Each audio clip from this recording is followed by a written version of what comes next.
नाज़रीन अस्सलाम वालेकुम। जेड न्यूज़ के खबरनामे में आपका इस्तकबाल है। मैं सलमान खान। तफसीली खबरों से पहले सुर्खियों पर नज़र डालते हैं। हुसैन सागर में गणेश मूर्तियों के विसर्जन पर हाईकोर्ट ने लगाई पाबंदी। तमिलनाडु असेंबली में सीएए के खिलाफ करारदाद, कांग्रेस ने किया खैर मकदम। मंशियात मामले में रकम की गैर कानूनी मुंतकिली पर एक्टर रवि तेजा से ईडी की पूछताछ। केसीआर हुकूमत के खिलाफ एमपी रेवंत रेड्डी की सीबीआई से शिकायत, कोकापेट और खानममेट जमीन का मामला। शहर में गैर मजाज फुटपाथ पर बने ढांचों को जीएचएमसी की जानिब से मुनहदिम करने का सिलसिला है जारी। 12 सितंबर को सूर्यापेट जिले में वाईएसआर तेलंगाना पार्टी का जलसा आम।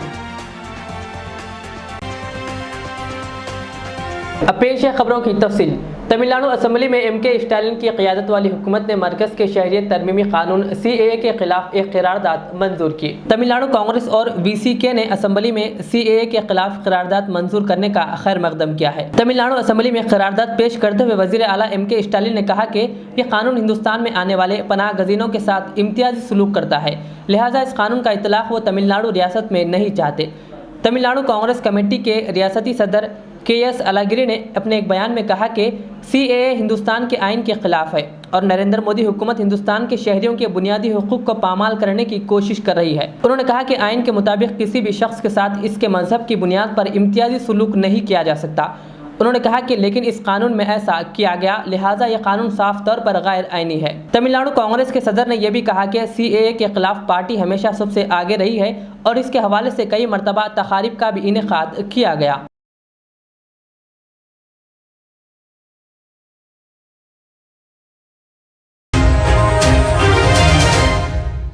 तेलंगाना प्रदेश कांग्रेस कमेटी के सदर रेवंत रेड्डी ने तेलंगाना के वज़ीर आला केसीआर की हुकूमत के खिलाफ सीबीआई से शिकायत की है। जिले रंगारेड्डी के कोकापेट और खानममेट की सरकारी अराजियात के हर्राज की जांच करने का मुतालबा करते हुए तेलंगाना प्रदेश कांग्रेस कमेटी के सदर व रुकने पार्लियामेंट रेवंत रेड्डी ने सीबीआई से नुमाइंदगी की।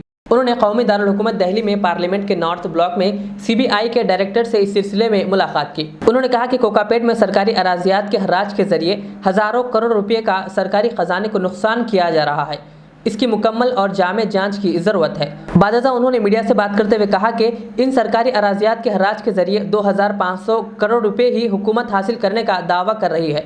उन्होंने कहा कि हर्राज के नाम पर करीबी अफराद को ये अराजियात दी जा रही है। उन्होंने कहा कि इस तरह रियासत के खजाने को वसूल होने वाले 1500 करोड़ रुपए का नुकसान हो रहा है।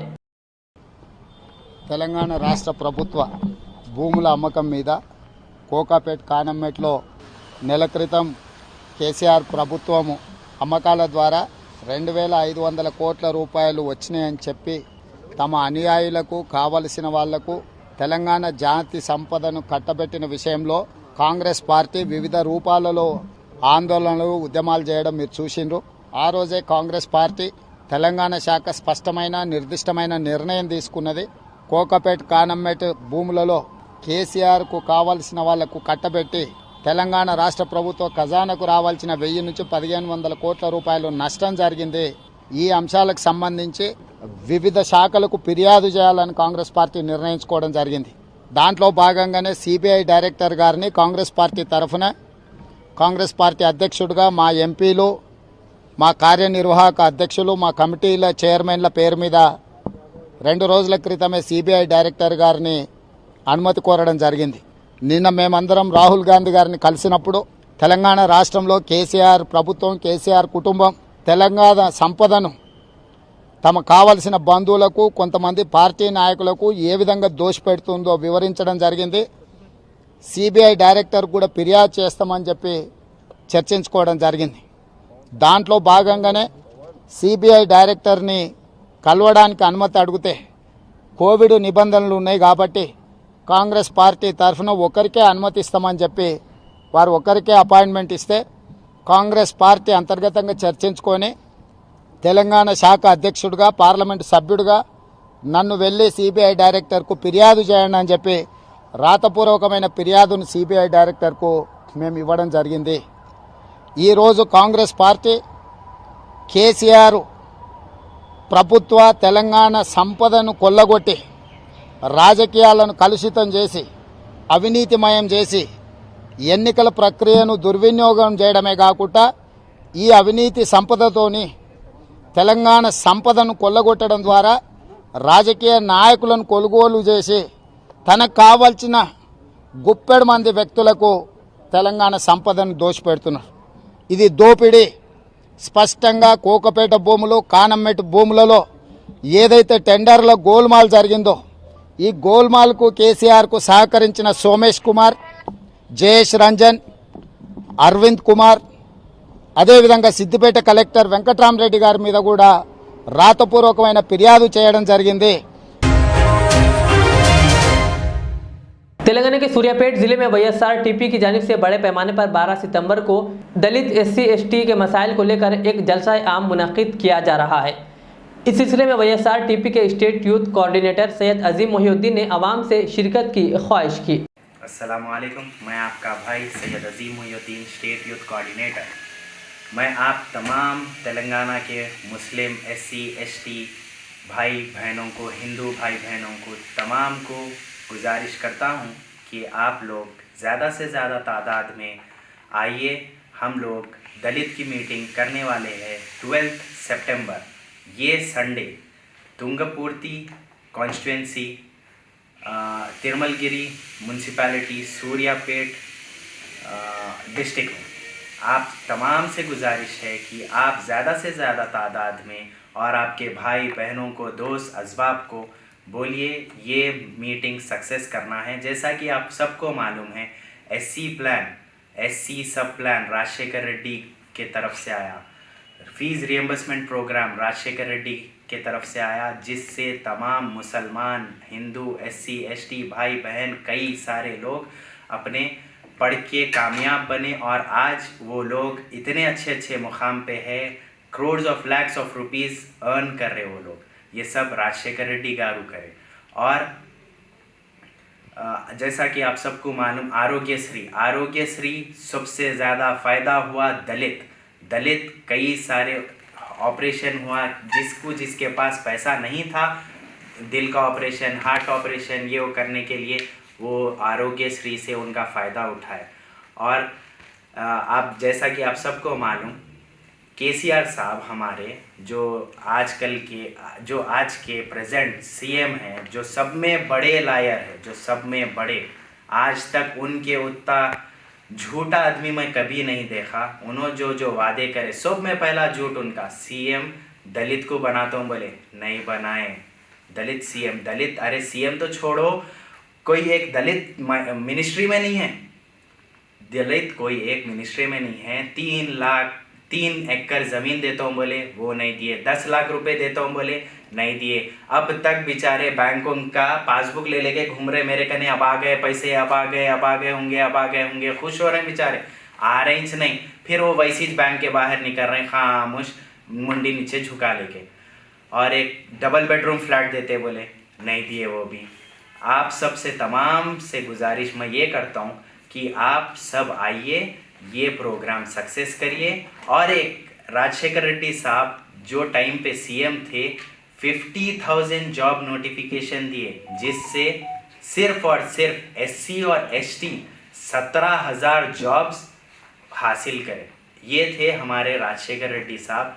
हम आगे इसी तरह शर्मिला मैडम को मदद करते हुए हम उनकी बेटी का हाथ मजबूत करेंगे और आने वाले दिनों में हम ऐसी प्रोग्राम करते रहेंगे। और दलित के लिए जो तबका दबा हुआ है, उनके लिए हम हमेशा आवाज़ उठाएंगे। हम आपके लिए आगे बढ़ते रहेंगे इंशाल्लाह। अस्सलाम वालेकुम।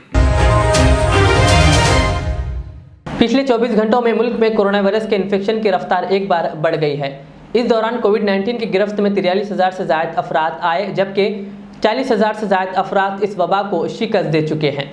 मरकज़ी वजारत सेहत की जानिब से जुमेरात की सुबह जारी करदा ताज़ा तरीन आदाद-ओ-शुमार के मुताबिक 24 घंटों में कोरोना के 43,263 नए केसेस सामने आने के साथ ही मुतासरा अफराद की तादाद बढ़कर 3,31,39,931 हो गई है। इसी दौरान 40,567 मरीजों के सेहतयाब होने से इस वबा को शिकस्त देने वाले अफराद की कुल तादाद बढ़कर 3,23,04,618 हो गई है। इसी दौरान 338 अफराद की इस वबा से अमवात हुई।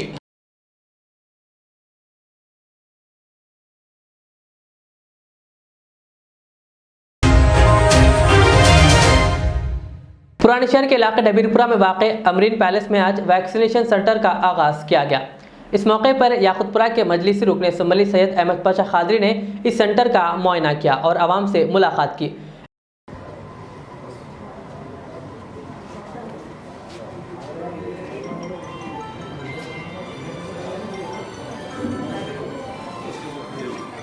हल्के के बल्दी डिवीज़न देवपुरा इलाके में आज आफरीन पैलेस में कोविड के सेंटर कायम किया गया। यहाँ पर लोग टीके लेने के लिए काफ़ी तादाद में जमा हुए। नक़ीब मिल्लत बैरिस्टर असदुद्दीन साहब सदर मजलिस सबके पार्लियामेंट की हिदायत पर मुसलसिल बल्दी डिवीज़न देवपुरा में कासिम बोली के अलावा आफरीन पैलेस ये मुकामात पे ये सेंटर कायम किए गए हैं। टीके लेने के लिए आपके चैनल के ज़रिए आवाम से अपील करता हूँ कि कोई भी शख्स ये टीके लेने से महरूम नहीं रहना। हर एक के लिए लाजमी है कि वो टीका ले और कोविड से महफूज रहे और दूसरी बीमारियों से भी महफूज रहने का है। इसलिए बेहद ज़रूरी है, घर के तमाम अफराद को चाहिए कि वो अपने इलाके के सेंटर पर जाए और इसके टीका ले, अपनी सेहत का ख्याल रखे, दूसरों को भी मशवरे दे। शुक्रिया। शहर हैदराबाद के सड़कों और फुटपाथों पर गैर मजाज तामीर किए गए ढांचों की जीएचएमसी की जानिब से इन्हदामी कार्रवाई का सिलसिला जारी है। 2 दिन कबल टोली चौकी रोड पर नाजायज़ तामीराती दुकानों को जीएचएमसी ने मुनहदिम किया था और आज बहादुरपुरा हल्के के नवाब साहब कुंटा और टिगलकुंटा रोड पर भी अपनी ज़मीन की हदूद से आगे बढ़ाकर बनाए गए नाजायज़ तामीराती पान शॉप्स व दीगर इलीगल इमारती ढांचों को जीएचएमसी ने मुनहदिम कर दिया। जीएचएमसी की इस अचानक इन्हदामी कार्रवाई से फुटपाथ पर कारोबार करने वाले अफराद मायूस और हुकूमत पर बरहम देखे गए। पेश है हमारे नुमाइंदे शहबाज खान की ये रिपोर्ट।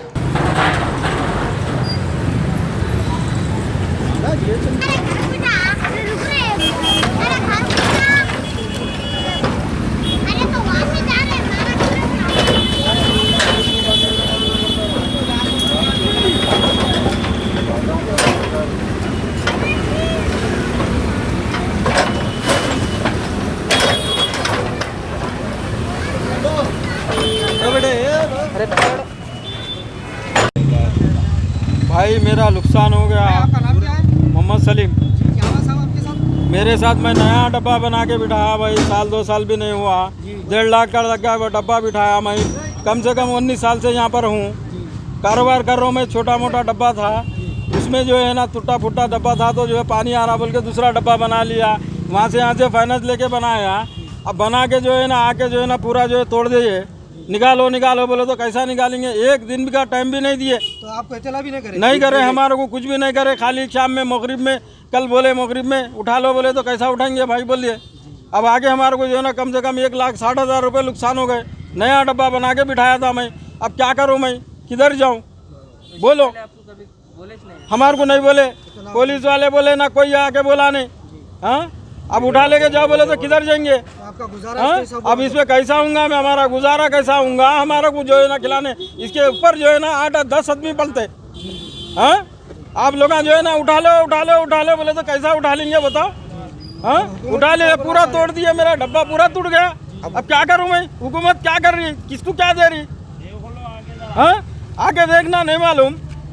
हाँ, क्या है हमारे साहब लोग क्या कर रहे? हमारे को मार डाल रहे, तकलीफ दे रहे हमारे को। और क्या करते? तकलीफ है। लॉकडाउन ऐसा तो ये लॉकडाउन अलग है। अरे कितने लॉकडाउन करेंगे? वो लॉकडाउन में इतनी परेशानी, महंगाई के दोनों, फिर महंगाई, ये भी अलग। क्या करेंगे? किधर जाएंगे? अब बताओ, आप किधर जाएंगे? क्या करेंगे? कोई तो वजह हो ना। हाँ, परेशानी है। अरे महंगाई होते लॉकडाउन हो गया बाबा, उसमें परेशान। अब ये करेंगे बोले तो ये परेशानी। अरे किधर? अरे गरीबों को अगर हटाना है तो जहर तो भी डालो, या पुलिस के गोलियां तो भी मार डालो, या पूरे जोर बच्चों को समझ मार डालो। तुम घर को बर्बाद कर डालो। सबसे अच्छा है ये। हमें अल्लाह की राह में चलने वाले, अल्लाह की राह में वो लोग नहीं चल रहे।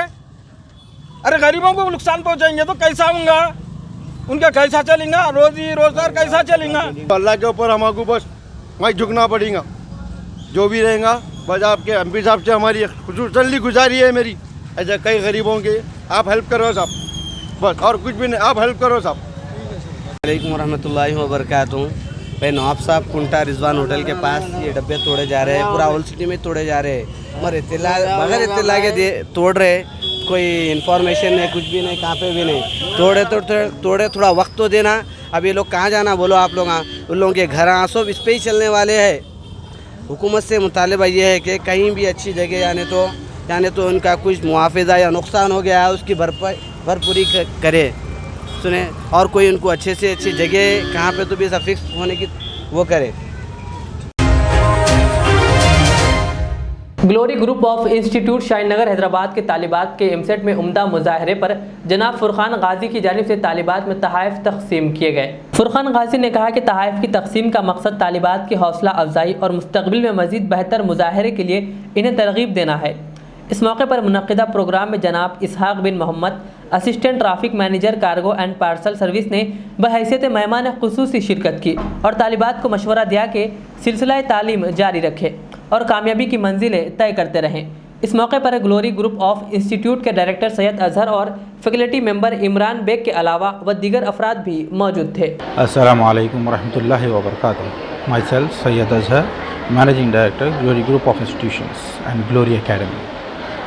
Last year we started a short-term and long-term coaching for NEET and MCET.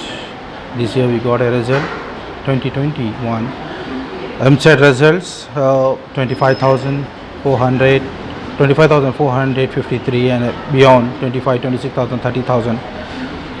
So congratulations to our students, staff and parents for being and working in this COVID situation, and especially our faculties, the department faculties or Mr. Imran Beg and Iman Basavi, who have given a dedicated time and work behind our students, and those students and the parents who have given their time for preparation of MCET. Congratulations for them for achieving the results and best of luck. On this behalf, we have organized a short program to appreciate with their results of our students. For appreciation, Mr. Ishaq bin Muhammad, who is Assistant Traffic Manager of Telangana Transport Corporation, has been visited here to appreciate and motivate and hand over a token of appreciation to all our students. And Mr. Thankful to Furqan Hijab, who has presented a token of gift to the students who have scored and got a rank in their MCET ranks. Thank to all the guests and the staff members, the students and parents for actively presenting and motivating our staff and the students for achieving their results. Assalamu alaikum. Myself Mirza Imran Beg. I am the in charge for the competitive exams which comes under Glory Academy. So we here in Glory Academy we are giving coaching for NEET, AMCET, PolyCET, EdCET, LawCET, CA Foundation and regular courses. We have started this batch in 2020 and 21. So our first batch just recently they wrote the AMCET exams and we have received a good response from the student and they secured a very good marks or ranks. That is our first rank is 25,543, then second student they got 28,000, 38,000, 40,000, then 50,000 and 58,000. So we are happy that our hard work is taking shape and we are decided to we are going to continue this one till we achieve our objective and till we want this area students to be benefited with our services. And the AMCET batch which they have already secured the rank, they are going to appear for the NEET examination on coming Sunday, that is 12 September. They are writing the NEET exam also and inshallah they will prove themselves that they are the best and we are also providing them the best coaching. Tollywood के अदाकार रवि तेजा मंशियात मामले से रकम की गैर कानूनी मुंतकिली के मुबैना ताल्लुकात के सिलसिले में हैदराबाद के बशीरबाग में वाक़ ईडी यानी इन्फोर्समेंट डायरेक्टरेट के दफ्तर में हाजिर हुए, जहां ईडी के ओहदेदारों ने इनसे पूछताछ की। रवि तेजा इन अमीर टॉलीवुड शख्सियात में शामिल हो गए जिनसे ईडी इस मामले में पूछताछ कर रही है। गुज़िश्ता रोज इस एजेंसी ने एक्टर डग्गूबत्ती से पूछताछ की थी। रवि तेजा से ओहदेदार दूसरी मर्तबा पूछताछ कर रहे हैं।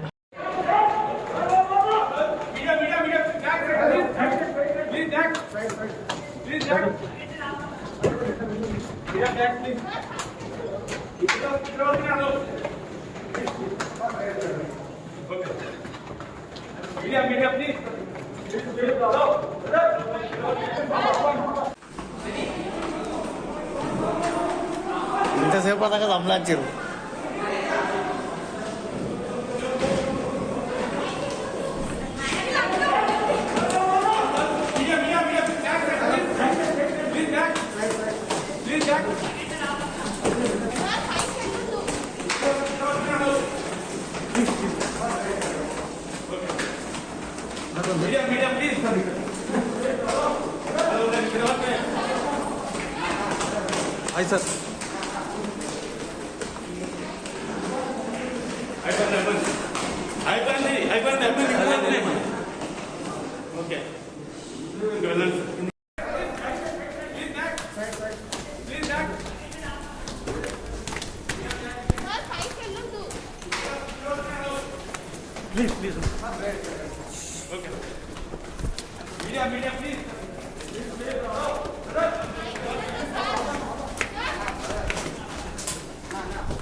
तेलंगाना हाईकोर्ट ने शहर हैदराबाद के हुसैन सागर में गणेश मूर्तियों के विसर्जन पर पाबंदी आयद कर दी। ताहम अदालत ने ओहदेदारों को हिदायत दी कि प्लास्टर ऑफ पेरिस से बनी मूर्तियों का हुसैन सागर में विसर्जन न किया जाए।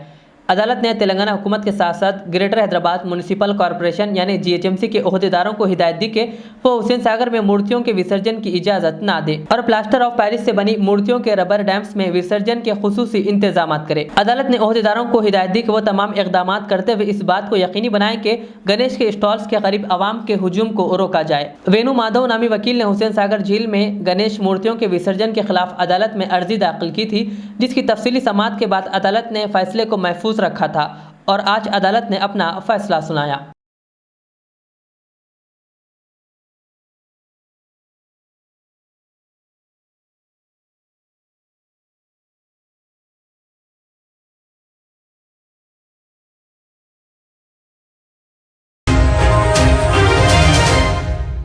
आखिर में सुर्खियों पे और एक बार नजर डालते हैं।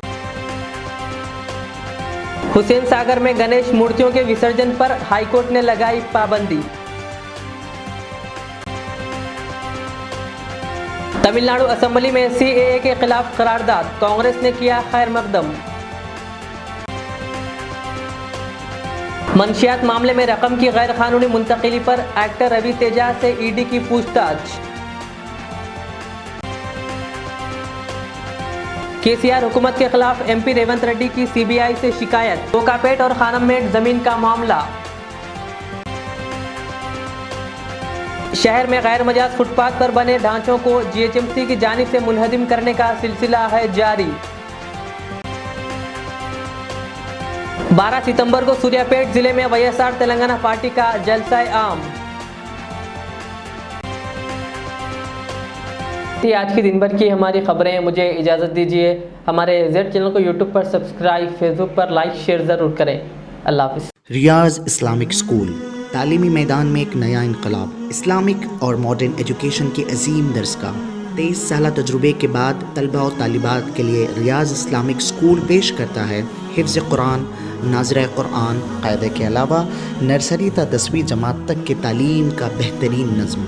बच्चों के लिए हॉस्टल की सहूलत, मुस्तहिक़ तलबा के लिए खुसूसी रियायत, तलबा और तालिबात के लिए अलहदा क्लासेस के माकूल नज़्म, खुसूसी computer classes, hardware and software training, बच्चों में तहरीर और तकरीरी सलाहियतों को उजागर करने के लिए हफ्तावारी प्रोग्राम, काबिल और मुशफ़िक़ असातिज़ा इकराम की निगरानी में बेहतरीन तालीम नज़्म। सुबह 8 बजे तक शाम 4:30 बजे दाखिले जारी हैं, उजलत कीजिए। Riyaz Islamic school, opposite lane, new SR petrol pump, Vattepally, Hyderabad. के अमार हूँ। सन 1995 में मुझे एक अजीम मकसद के लिए कायम किया गया। मुझसे कई हजार अमीर और गरीब खानदान जुड़े हुए हैं जिन्होंने अपने ख्वाबों के महलों से मुझे सजाया। मैं अपने चाहने वालों को तरक्की याफ्ता शानदार इलाकों में आबाद करने के लिए मशहूर हूँ। अब आपकी खिदमत में तेहरान गाह के दामन में काफी वसी व अरीज खूबसूरत कॉलोनीज लाया हूँ। आपकी पसंद, आपकी सहूलत, मेरी खिदमत सिर्फ 4 लाख से 8 लाख के दरमियान।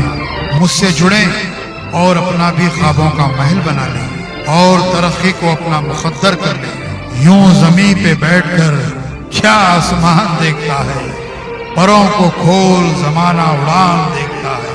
के अमार का सदर दफ्तर आरामगढ़ चौराहे पर मौजूद है। HKJN फर्नीचर अब एक और नए ब्रांच के साथ Farid complex, Shastripuram, Owaisi hills line पर। याद रहे, 40 साल से फर्नीचर की दुनिया में भरोसे का एक नाम HKJN फर्नीचर। हमारे यहाँ नए डिजाइन्स का नया कलेक्शन मौजूद रहता है। आपकी ख्वाहिश के ऐन मुताबिक भी फर्नीचर तैयार किए जाते हैं। आली जनाब मोहम्मद नसीर चिश्ती साहब की जानिब से यतीम और गरीब बच्चों के फर्नीचर के लिए खुसूसी discount package. HKJN manufacturing showroom, हमारा पता Farid complex, Shastripuram, Owaisi hills line, Hyderabad. HKJN furniture.